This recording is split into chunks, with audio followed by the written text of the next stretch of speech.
Hello and thank you for joining us on the Monday edition of Journalist Hangout. I'm Ayodele Uzubakun. Today on the program, Middle Belt CNG disagree with Sheikh Gumi over amnesty and cash for bandits as Professor Wole Soyinka tells President Buhari to fix headers crisis before it degenerates into war. Retired Justice Ayo Salami opposes raising retirement age of Supreme Court justices to 75. And later on the show, AIG Fimihon Adeoye, honored by his secondary school mates after 35 years of meritorious service to fatherland, described as one of the best ever produced by the Nigerian police. I'll be hanging out with Babajide Kolade Otitoju and Olabisi Deji Folutule. So if you're ready, let the hangout start now.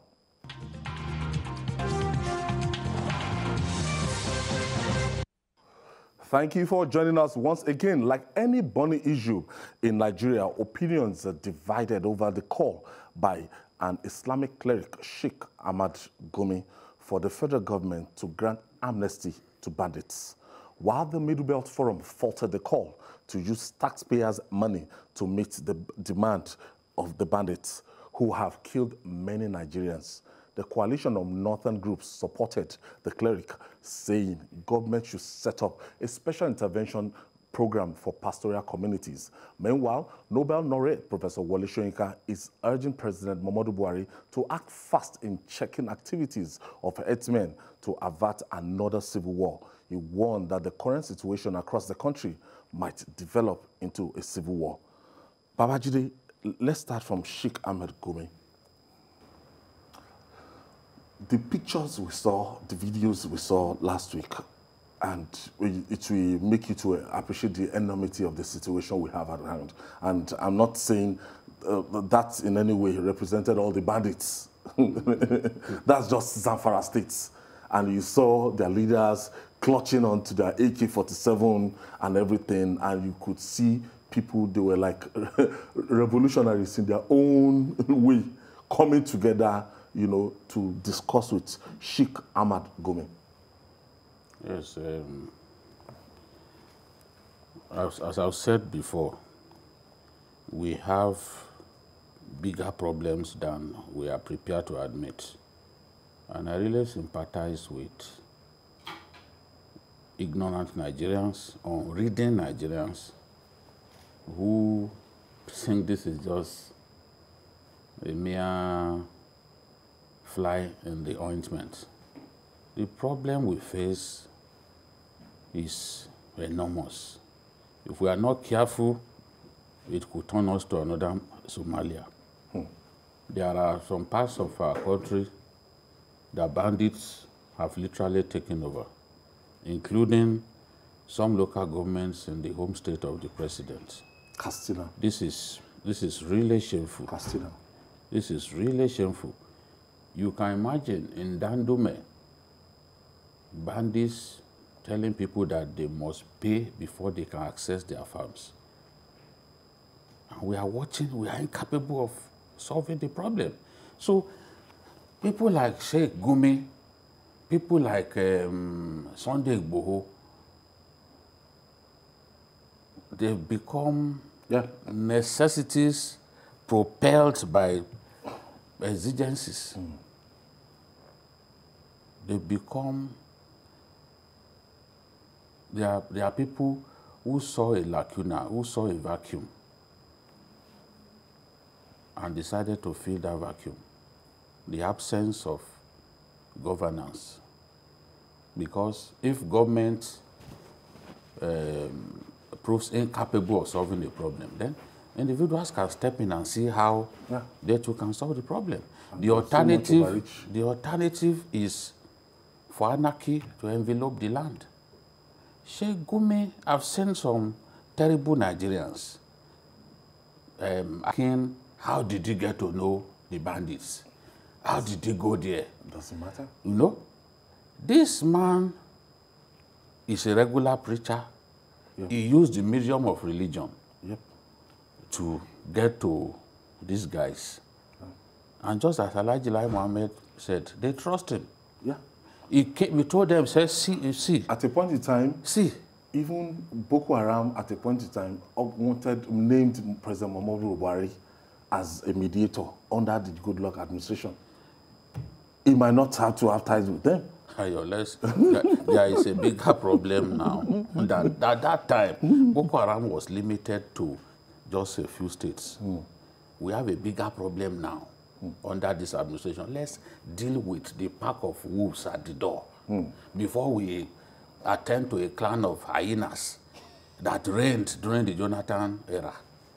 You know, the truth is, Shegumi went, said, see, look at my hands. Was it armed? I've not come to, I've come to know what your problems are so that I can appeal to the people in government. And what? And the people are ready to receive it. They spend time together. Bandits. Yeah. You can see the bandits, they cross their legs. Yes. They are clutching their AK-47s Yes. and AK-49s.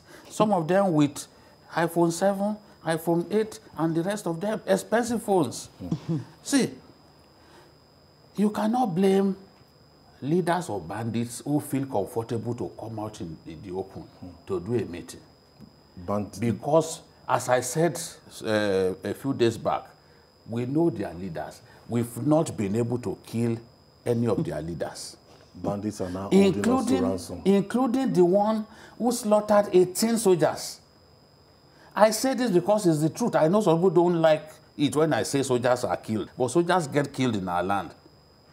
And a bandit got his fighters to ambush Nigerian soldiers in a village called Shimfida in Jibia local government. This is the truth. Killed 18.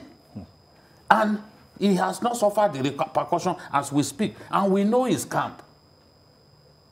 We know his camp. Oh. If Shegumi could go and see them, and not an individual, it means that the military have no reason in the world to not have exterminated these people. Because we pay them taxpayers' money. If we use taxpayers' money to kill bandits, it is judiciously used. BC, why do you think the federal government is dilly-dallying, you know, in terms of raining in hard and coming down on these bandits? Because right now, what's the situation to me now is that they've taken over, as in their numerical strength is growing by the day, and nothing concrete is done to stop them. Some people have said that Nigeria is a failed state. And I think this is part of the signs of a failed state. The principal responsibility of government is to provide security. And when we see situations like this, that bandits come out boldly to even make demands on government, I'm not blaming Sheikh Gumi at all. No. And in fact, in sincerity, he told them that, look, all that you have told me, I don't have the power to grant you anything. I'm only taking your demands to the federal government that has the capacity to do anything. I am not promising you anything. You get it? So I don't have any issue with a Sheikh Gumi going to meet bandits. But I have issues with a sitting government in a nation where bandits are killing and maiming and taking over territories and not being able to do a thing about these people, to the point that they are now saying that they have the audacity to now make demands on government to provide, telling government that because they are not, their people do not have jobs, and because of that, they are killing. Are we saying that armed robbers too should gather themselves together now and say because there are no jobs? This is who they are. Because there are no jobs. These are terrorists. They are armed robbers. These are terrorists and armed robbers. No, these are it's a thin line that's yes, so you gather yourself together and you have the audacity to give reasons for your actions in a country where we have the military, where we have the police, where we have different kinds of security agencies. Really, I don't know why the government is finding it difficult to tackle this problem. Should we, in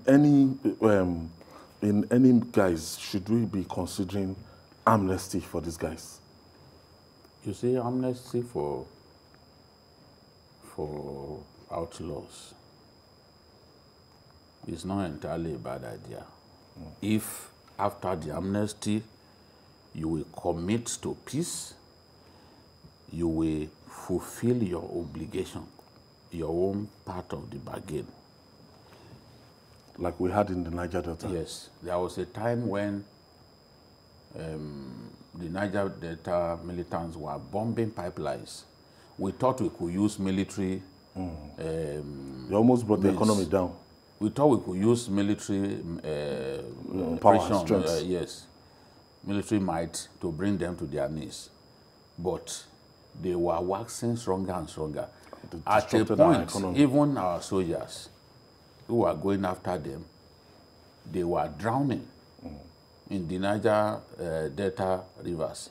And those boys were even the ones saving their lives. They were not used to swimming. These ones, they can stay underwater for a long time. They didn't have enough, maybe amphibious. They were not properly kitted, that they lack the capacity to swim. Amphibious training. So, when we saw clearly that we were not making any headway, the VP went to engage them. The VP engaged them, the bombing stopped. Yeah. And just this administration. Yes, two times under this government. Yeah. We engaged them, spoke to their leaders. They stopped the you no longer hear about them. Letters. You no longer hear about them. Yeah. It happened during Jonathan. It was actually Yaradua that started the whole idea of amnesty program. You know, sending some of them to school and all that. But under this administration, at a point when Tompolo was facing so much heat, they started attacking again. Then they were busting pipelines, and they brought our oil output to an all-time low. The VP had to engage them. VP, the former junior minister, the Minister of Petroleum, Kachiku, and then this thing stopped. With these bandits, we've seen the governor of Katsina come up with an amnesty program for them. Katsina had peace for a long time. But because in Katsina they didn't have that kind of program. In Zamfara. I mean in Zamfara, because they didn't have that kind of program, they began to stream in. Because they share boundaries here and there. They began to stream in from that area. And the number. And compromised the amnesty program in place in Katsina. The government became embarrassed. You know, for a governor, the governor of Katsina went and even he went to meet them. You saw the picture of Buhari Daji carrying his AK-47 with the governor standing beside him. The same thing. You know? So, yes, for a governor to go to that extent, and we've seen even the current secretary to the government of Katsina State, Dr. Mustafa Inua, go right to the camp. I have the video of Mustafa Inua going to the camp of Dangote, who is the leader of the bandits in the GBI area, to talk to him. A dangerous mission. At the end of the day, what have we found? They stop their attacks for some time, then they come back. Because it's difficult to hammer out a deal that will get every one of them involved. They are so disparate. They are all over the place. Some are in Niger. How do you get them to stop this? And it has become extremely lucrative. A situation in which bandits prospect gold in Zamfara. Zamfara is extremely rich in gold deposit. They prospect gold and give gold in return for AK-47, AK-49, general purpose machine guns. Why would they not remain in the business? You are earning millions.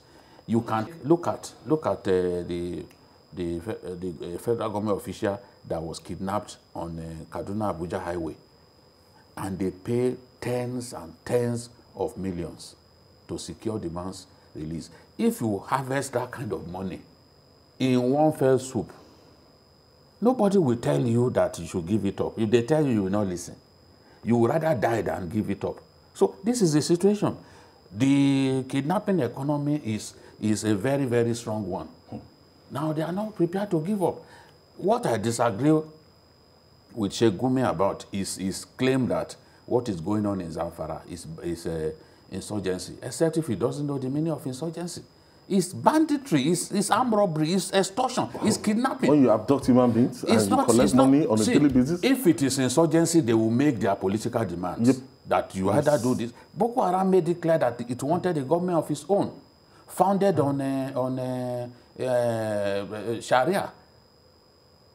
You know, some elements of the Sharia. And that is not possible. So, but in this case, these ones are not interested in government, they are just doing their thing. So you can't say with no central authority. You can't say that it is it's insurgency. And I'm happy that even governors from that region have said, Sheikh Gumi, you really don't know what you are saying. This is not insurgency. Because an insurgency is a kind of organized resistance to the authority. This is not an organized resistance to the authority. It's individuals like you and I that they are kidnapping. When they get their money, they leave. They are not making demands. Terrorism. Yeah, it's terrorism combined with brigandage and banditry. But in the case of banditry, what banditry? Banditry is outright stealing. That's what they are doing. How best can the government handle this situation? Actually, I don't quite agree that it is right to compare bandits with Niger Delta, the likes of Niger Delta Avengers, for instance. And I think it's a mistake when we do so, in that the Niger Delta Avengers and the likes, they are fighting for the emancipation of their people, of their region, and they believe that they produce the oil, the wealth of the nation, that they should be well treated, and they made themselves clear. And these people don't go after individuals; they go after government installations, our oil installations, expatriates, expatriates working, But just to show that we are not fighting. I remember the case he mentioned when our soldiers were drowning. In fact, on one occasion, about 50 people got drowned. And these people issued a statement and said more people will have died had it been they did not save them. So to show, and they said that they are not interested in shedding the blood of any Nigerian on this issue, that all they are interested in is for government to give them their due share or whatever. Fine. So comparing such people with bandits, for me, I don't think they are two different types of people. And we need to recognize the problem before we can prefer appropriate solutions. We should take them for who they are. Okay, I'm my first caller. Abdul is calling us from Zaria. Thank you for joining us. Good evening. Good evening, Abdul. Okay, good evening. It's a very interesting topic I look forward to comment on. Okay. The issue of this insecurity generally is that I don't think the government of the day is really doing good or doing this, because Mr. Babajide said that most people, the government did not do their own responsibility. So individuals are taking the responsibility of the government. And if you look at the trend, if everybody knows that government will want to, be trying to, not showing much concern about insecurity or something that affects the state, any other groups can just emerge. You can see what happened with the Boko Haram. Now they are turned to banditry. You never can tell what will be tomorrow. So people are looking at how the government, the approach of the government made all these things escalate. So Thank you. Thank you, Babajide. Professor Wole Soyinka raised a very, very cogent points. He's urging President Muhammadu Buhari to act fast in checking activities of herdsmen to avert another civil war. Now, If a Sunday Igbo is saying that, oh, I'm going to go to everywhere in Yoruba land, I'm going to go and liberate my people. A non-state actor saying, I'm going to liberate my people. And the people up north, and they're saying, oh, the people from, you are terrorizing our own people down south here. And there's like a ripple effect of that. All right. The good thing is that it has not reached that point. Northerners are not threatening yet that... we bless God for that. Yes, because, one, this whole thing is just a few places where we have actually seen threats. We have lived that place, we don't want. So they know that it is not spread. It's just a few people trying to intimidate others and tell them to leave their land. And no one has the right to tell another Nigerian that he cannot reside in any part of Nigeria where he feels that he can earn his livelihood. So it makes no sense for people to make such demands. Where we have criminals, whether they are headsmen, whatever they are, they deserve to be checked. And that is the point that Soyinka is making, that look, the president needs to do something. He needs to address the nation about insecurity generally in our nation. And I agree. If he addresses the nation, at least it will calm down, it will calm some frayed nerves, and the president will tell us what he intends to do to put an end to so it will encourage individuals to start taking laws into their hands. Individuals who are doing that sense that no action is being taken to protect their people. And they want to fill the vacuum. And they believe that, well, the actions could prompt some form of reaction. That's why I tell people, all of the noise that you are making about Igbo is not necessary. This is a man who saw a need to do something, and what he has done has prompted a reaction. Government is beginning to address the issue, especially in Oyo State there. Because what Governor Soyinka has been doing the last 2 weeks, I wish he had been doing that. I'm telling you. There will have been no need for a Sunday Igbo to come forward. You know? So I don't blame Igbo for coming forward to fill Makinde's vacuum. To fill the vacuum that Makinde created. Honestly. He gave 7 days ultimatum, nothing came from government, no response, no word. And you are now surprised that he decided to come out. You know? As far as on this matter, he does not misbehave to the point that he would be picked up. What I see that he has done is merely to sensitize government, the government especially, to the need to respond to what's going on, which is what Soyinka is also doing in his own way, in a lawful way, to say, see, address this issue. He even complained that even his own forest, because if you go to his house, he will tell you that he will do the interview in the open. He has his own forest. He has a brook. Inside the forest, there's a brook. There's a grove. You know, he just wants to be as close to nature as possible. And he's saying that even that forest, he has seen some headsmen there. And once you see them, if you cannot match their violence, their peculiar kind of violence, the best thing is just to leave them alone until you can get people to chase them away. So the old man too is complaining. All of this, we don't need criminally minded people to be terrorizing Nigerians. I believe that the president can still take the sort of step that he took in Mambila. I always talk about it, and it ended the killings in Mambila. It ended even the bad blood between the people. So the president still has a lot to do. Finally, on the warning of Professor Wole Soyinka, on if not carefully managed, it could escalate into a civil war. I think urgent action has to be taken. I don't believe we are taking enough action, even right now. I think government at all levels need to do more, much more than they are presently doing. The state government, where these herdsmen clashes are taking place, they should move in more, do more of consultations between the others and the community people. And I believe that it's a thing that we can restore peace if necessary actions are taken by the people in authority, because government is still government any day, anytime. It is when people think that they can get away with things, even in spite of government, that they keep on doing such All right, things. we'll take this breather.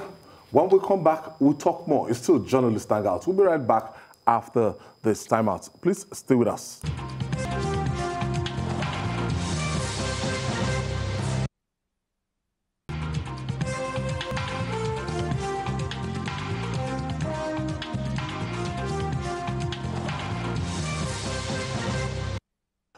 It's one of your best programs on television, coming from the best TV station for the year 2021. That's NMMA TV station of the year, TVC News. Now, to increase or not the retirement age of justices of the Supreme Court of Nigeria and the Court of Appeal from 70 to 75 is a raging debate. Adding his voice to the issue, which is before the Senate, the former president of the Court of Appeal, Justice Isa Ayo Salami, advised the countries against increasing the retirement age of justices. Justice Salami said some of the judges are not healthy, having memory challenges, and do not know their actual age, and they have been using declaration of age affidavits. Babajide, this is serious. Coming from a former Court of Appeal, president, you should know better. Yes. And his contemporaries, there's a way they start out from the various high courts, from the high courts, some from the states, and from federal high courts, and there's a way that they graduate to the Supreme Court. So they are talking about between 70 and 75 now, and Justice Ayo Salami is saying, please don't increase it. I agree absolutely with Justice Salami that there is no need for this. It's all politics. There should be a uniform retirement age for all judicial officers. Whether for judicial officers across the courts, whether it's the High Court or the Sharia Court or the Customary Court, all the courts, the retirement age should be uniform. That's the way it's always been. It was Abacha that extended the retirement age for judges of the Appeal Court and the Supreme Court for political reasons over the Abiola matter. They were hearing Abiola's application for bail, and Abiola's lawyers made an application asking the Supreme Court justices, because when the Supreme Court is hearing a constitutional matter, there are usually 7 or 9 judges that will sit. Yep. Now, Abiola's lawyer argued at that time that they should recuse themselves, that they were partial, that they were not prepared to grant Abiola bail. It was in Abacha's interest that Abiola should remain in detention and not be granted bail. Now, when they excused themselves from the matter, the Supreme Court no longer had enough judges to come up with a new panel. You get the point? Because there are not as many as they have now at that time. I think there were either 11 or 13 at that time. I can't remember now. So once those 7 judges recused themselves, the Supreme Court could not form another panel to handle the matter. So Abacha wanted the judges loyal to him to remain in the Supreme Court. And some of them were approaching the retirement age at that time. He wanted them to remain in the Supreme Court for the foreseeable future, instead of a situation in which they retire and new judges will come in that he was not sure of their bent, their political leanings and all that. These things happen everywhere, yes. So he decided to extend the thing so that, okay, you want these people to recuse themselves. Now, they recuse themselves, but the case will be in a form of abeyance, because the court in terms of his numerical strength, will not be able to constitute another panel. You get the point that I'm making. So Abacha kept them there, got the decree to give them extra 5 years, so that those who are supposed to live at 65 will now live at 70.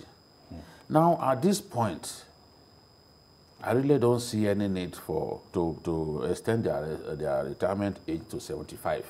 I suspect that politics is at play again. This is the way we are. We are so good at doing politics. We are not so good at delivering on public good, but we are so good in playing this kind of politics.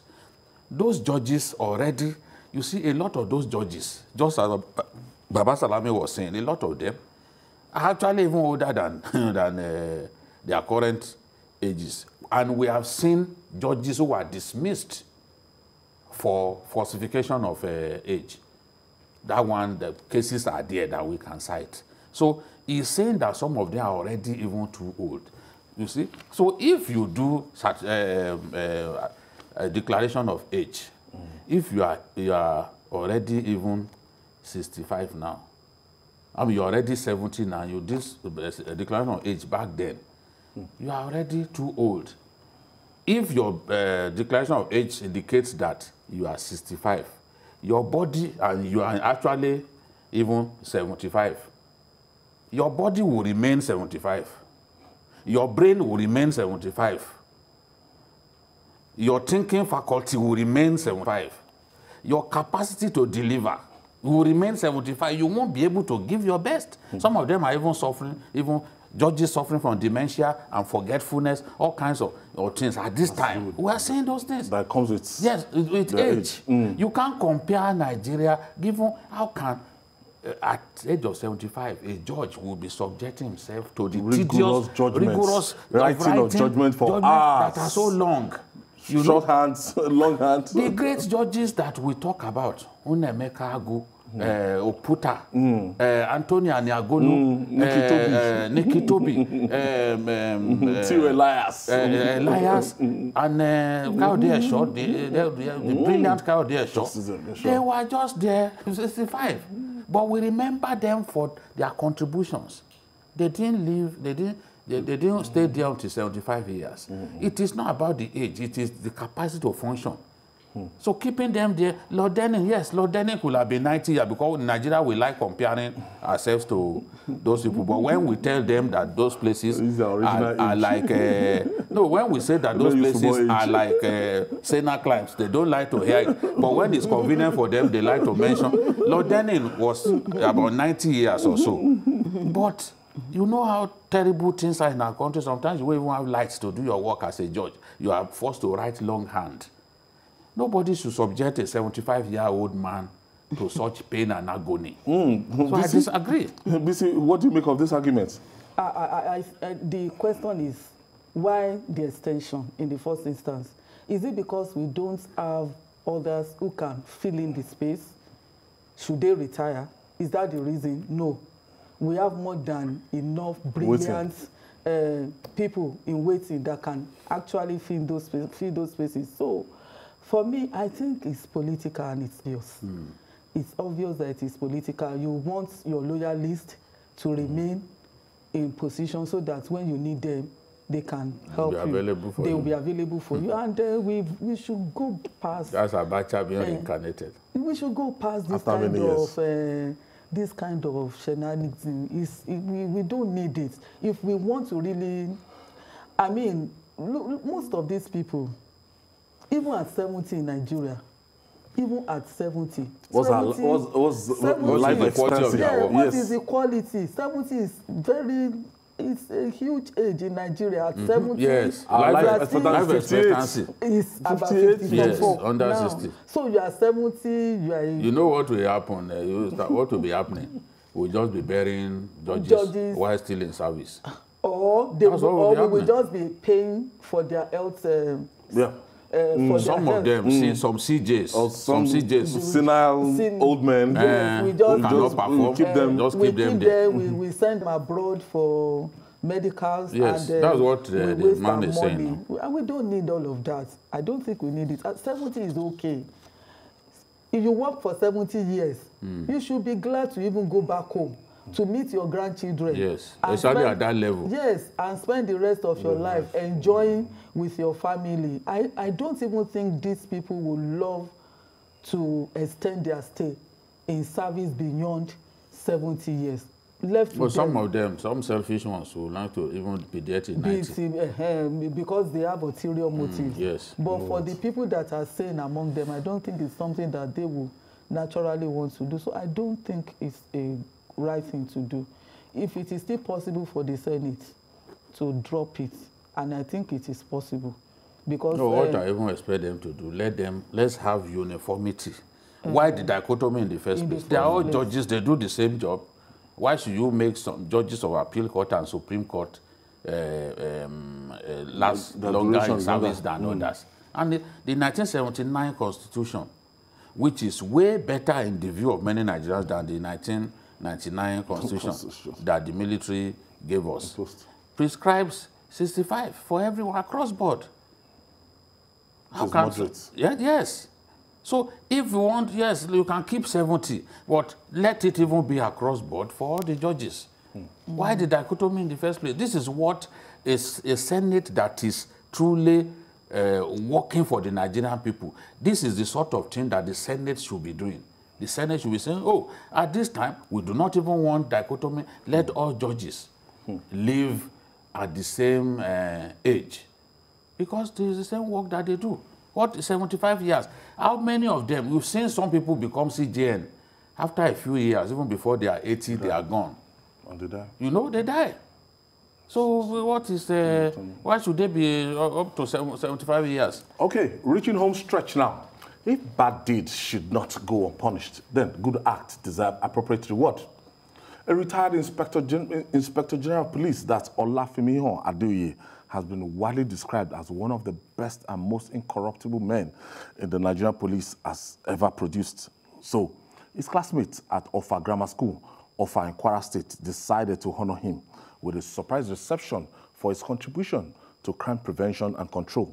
TVC News correspondent Ibrahim Alege captured the reception for Journalist Hangout.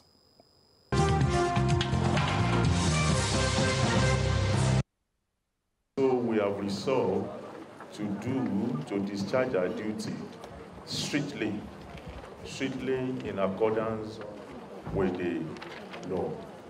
Retired Assistant Inspector General of Police Olafimihan Adeoye has been widely described as one of the best the Nigerian police has ever produced.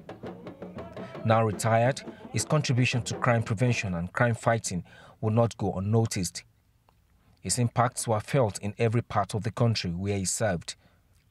For instance, in Osun State, he waged war against ritual killings, cultism and kidnapping when he was the Commissioner of Police. You can see the efforts. We've been combing the area since yesterday. We are still combing. We are collaborating with the natives who are very familiar with the terrain. And we have deployed the men of the anti-kidnap unit, the PMF, the Special Anti-Robbery Squad, and other conventional policemen to join in the search and rescue operation.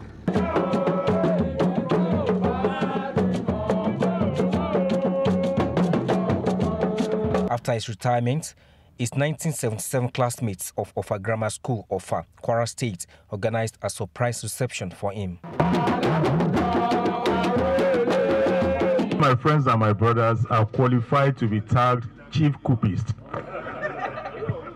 because this came as a very serious surprise. I never thought of it. His classmates described him as a thoroughbred professional, a corruptible and upright police officer. He has no money when it comes to Naira, but he has what is more than money: the name, the integrity, the honor can open so many doors that millionaires cannot open. He took his job with devotion, with passion, and he was able to deliver everything that was placed in his hand all through his service here. Sincerely, I want to believe that he's one of the very best the police have. He never quarrels with anybody. In fact, I am not surprised that we are now having a very gentle man, a very gentle but very efficient and dedicated police officer that he has turned into. They believe that the Nigerian police will miss Femi Adeoye. I seriously believe the Nigerian police will miss a selfless service to the force. What Femi stood for, what he is, and what he has done needs to be celebrated, and a lot of people need to see that being at work, doing what you are employed to do, is not about exploiting that position for personal aggrandizement. It's about making sure you leave a legacy. You need to be around Femi when his colleagues in the police force are speaking about him or they are celebrating him. You'll be proud to know him. I have had a policeman tell me that when he was in the there's a sector that handles foreign postings or something. They were to go to maybe Kosovo and stuff like that. He didn't know him from Adam. He said after the thing, he came back to thank Oga. He even wanted to give him some out of the proceeds of their dollars that they had. He refused outrightly, and he didn't know him from Adam. He said the guy was very fair to them. His wife, Mrs. Sumbo Adeoye, is absolutely proud of her husband and feels he could still do more for the security of this nation. Maybe we will have been given a platform to really manifest what he carries. There will have been a lot of great advantage to the whole of Nigeria. Retired AIG Femi Adeoye reminisces over his 35 years of service to his fatherland with these philosophical thoughts. 35 years of crisscrossing Nigeria, 35 years of law enforcement, 35 years of policing, 35 years of crime prevention, 35 years of protecting life and property, 35 years of maintaining law and order, 35 years of running after suspected felons, 35 years of being pursued by unknown enemies. Mr. Femi Adeoye hails from Ijagbo in Oyo local government area of Kwara State and retired as an Assistant Inspector General of Police less than 2 weeks ago. Ibrahim Alige, TVC News, Offa.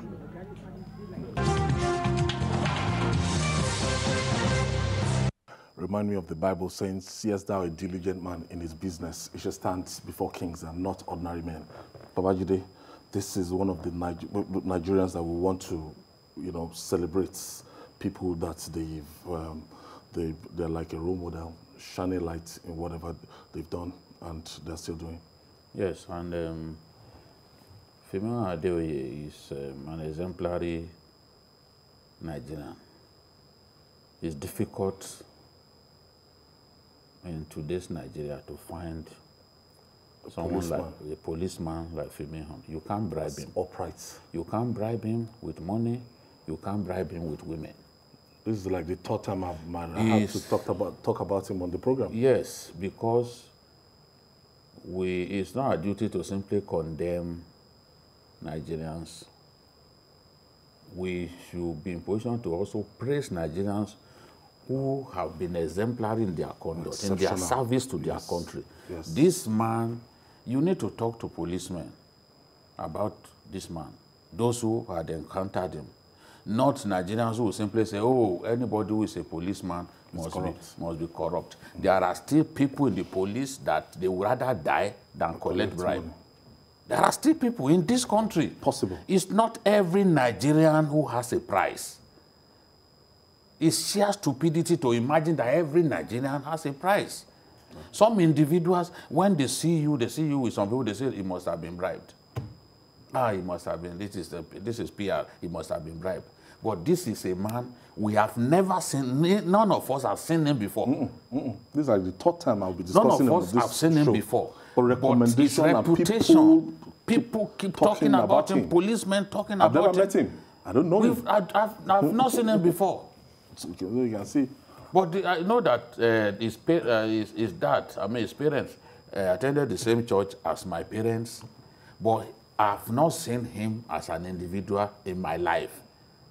What I wish to see him, yes. Because this is sort of Nigeria that we really need, I mean, we need to encourage. We need to encourage honesty so that young people will know that, look, if you serve your country diligently and in a honest fashion, you will get the reward. He may not have money, but he has integrity, and integrity is greater than money. And we know that people are watching so that yes. it can still serve. It can still serve this country. And the junior officers in the police, let them also seek to be like him. Because one day, they will also be honored in this manner. Busy, Olafemi Adeoye. Yeah, it's interesting that I'm here and, you know, having to talk about this man that I've heard about from like 20 years ago. Interestingly, is a church member, used to be a church member with us, Mr. Taiwo Adeoye.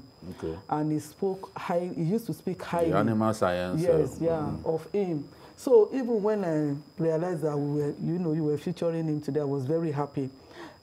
Happy that this man was being noticed, and that at a time like this, it could be celebrated. But you know what? I know something about him that has been his guiding principle. And that is what the cousin used to tell us, that he will tell you that, how can I do this and sin against my God? So what he did is based on convictions, strong moral points of view. And he allowed, you know, his faith also to guide his activities. He believed in what he professed, and he acted it. Even in a force like the police, where people think that everybody is corrupt. And it's so good that not even the immediate family members are talking about it now, that others around him are talking about it, because you can easily say that you can easily say that what will a family member say about a fellow family member? You will always praise your own, but then there are other people, the junior workers, the police people everywhere talking about him, and I really congratulate him that you can even see him also raising his head up. There is something about this man that shows you that the guy is fulfilled. He is satisfied. Yes. He feels he has done his bit, he has done his best, and that at least, let me just put it that way. Yes. And this is success. This to me is success. They lied to him that somebody was doing a celebration. Okay. That he should please one of their colleagues. Wow. He got there to discover that. Because if they had let him know, he might not have that they wanted to honor him, he would not show up. He's somebody who doesn't like this kind of events. He doesn't like to announce himself. So they had to lie to him that, look, one of our old colleagues is doing a celebration. Please come and be part of it. Only for him to get there and discover that. Because they were proud of him, his colleagues were proud of him, and they felt that he deserved that honor. I've always said it that the police in Nigeria, if they get all of what they need, all of the tools, they can really be among the best in the world. But the police is still largely uncatered for. The equipment that they need to defeat crime are not provided, and even when provided, they are grossly inadequate. The welfare of the police is not well taken care of. Even when money is released to them for the year, it gets released in bits and released very late. So in spite of the difficult situations that the Nigerian police find themselves, they are still giving their best, and a lot of them still show exemplary conduct. Fimiho is an example today, but I know that there are still many like him. Yeah, if you know any Olafemi Adeoye around you, in the military, in the army, in the police, anywhere, but a civil servant, anywhere. We need to encourage. When I read stories of a Nigerian saying that who refused to discovered money, I think in the airport, a poor woman, but instead of stealing the money, making it her own, she submitted it to the authorities. It was. I felt proud. People will be abusing her that look or there, that you will remain poor in your life. But that's not the sort of money that makes a man rich. That's not how to defeat poverty. It was like when I met with Nuri Badu, you know, when he was when he was contesting, and when I got to Adamawa, when I saw the records, when I saw everything there, and I looked at it and I said, look, actually, were you giving $50 million? He said, yes, I was giving. I was like, are you kidding me? But this Nigeria yes. collected you handed it over to the CBN. You actually collected that kind of money? We need more of such people. No. We need more of such people. Not every Nigerian is corrupt. Not every Nigerian can be bought. People must realize that. Yeah. And I've said it again. Today, Fimeho Adeoye, you cannot bribe him. It's not something that, even from when he was a junior police officer, they said it's been like that. You can't bribe him. And you can't offer him women. Because there are some people, the roads to their heart is just simply keep a woman in an hotel room for them. If it's somebody of integrity, that you know, we turn down money and everything, all what you need to do is just use a woman. It's not the sort of person that you can use a woman to name. That's deep. So we are proud of him. It shows a level of discipline. Yes, and I'm sure even people in Ilorin, Emmanuel Baptist Church, where he grew up, I'm sure that they are all proud that one of their own has been honored in this way. Oh, I want to thank you, Dr. Olabisi Deji-Foluzle. Thank you. Thank you for your contribution today. I'm sure you're still getting used to the PhD that comes with your... With your name? Getting used to the prefix. The prefix. And the maestro himself will do this every day. Thank you for always being there. And that's our offering today. Join us to another episode of the program. You can watch the repeat broadcast tonight at 11. You can also watch us on YouTube, youtube.com/TVC News Nigeria. I'm Ayo Deli Uzubakun saying bye for now, and please be safe.